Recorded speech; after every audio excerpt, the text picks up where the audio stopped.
в комунистическата телевизия Канал 1, на която ние, аз и вие плащаме заплатите.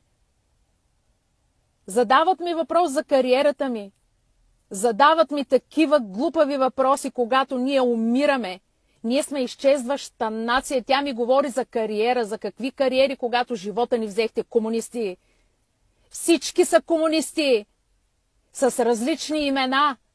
Никога няма да има в България демокрация, докато тази комунистическа пазмина е на власт. Днеска ще е сертификати, утре ще е COVID, в други ден ще е някакъв друг COVID.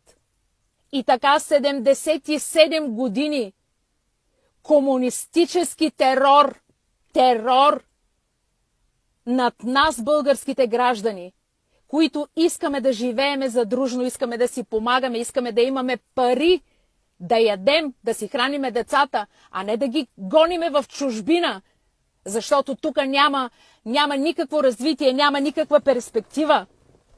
Защо да е така, когато има пари? Просто трябва да се върне откраднатото и да се спре грабежа още сега на секундата. Защото пари има и всички ние го знаеме. Но доносниците от Държавна сигурност, като кучета обикалят денонощно по купените комунистически медии, да промиват мозъци, да потискат българския народ, да унищожат психиката на българския народ, да се раждат болни деца.